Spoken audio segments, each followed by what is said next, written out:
जय हिंद। मेरे YouTube channel Bihari Balaji class में आप सभी का स्वागत है। आगे टॉपिक को देखेंगे, जो जरूरी चीज़ है उसको देखते हुए चलेंगे, लेकिन तब तक मेरे चैनल को सब्सक्राइब कर दीजिएगा और वीडियो को लाइक कर दीजिएगा। चलिए फिर देखते हैं।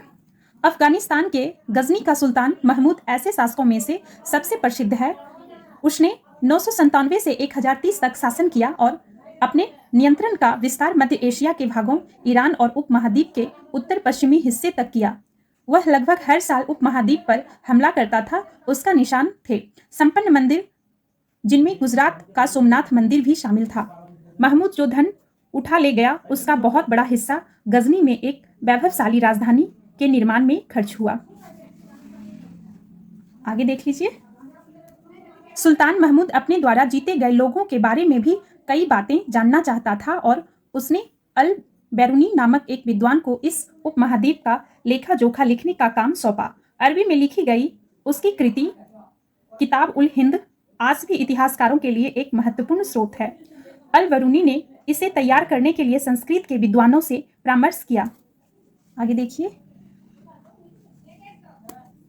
युद्ध करने वाले दूसरे राजाओं में चाहमान भी थे, जो बाद में चौहान के रूप में जाने गए। वे दिल्ली और अजमेर के आसपास के क्षेत्र पर शासन करते थे। उन्होंने पश्चिम और पूर्व की ओर अपने नियंत्रण क्षेत्र का विस्तार करना चाहा, जहां उन्हें गुजरात के चाकुल्यों और पश्चिमी उत्तर प्रदेश के गढ़वालों से टक्कर लेनी पड़ी।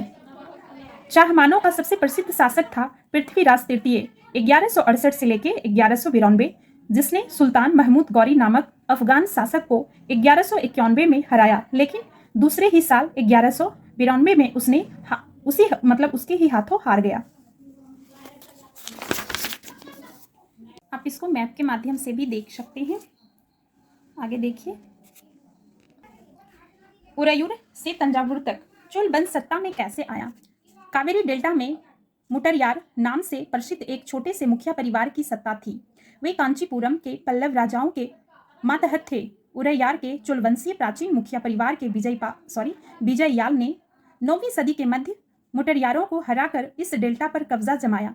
उसने यहाँ तंजावुर शहर और निशुम्भसुदीन देवी का मंदिर बनवाया। आगे देखिए।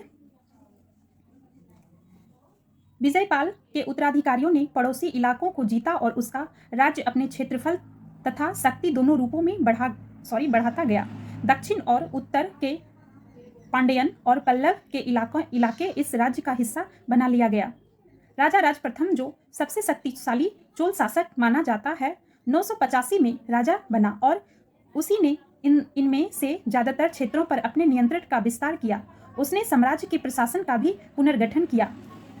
राजा राज के पुत्र राजेंद्र प्रथम ने उसकी नीतियों को जारी रखा और उसने गंगा घाटी, श्रीलंका तथा दक्षिण पूर्व एशिया के देशों पर हमला भी किया। इन अभियानों के लिए उसने एक जल सेना भी बनाई। भव्य मंदिर और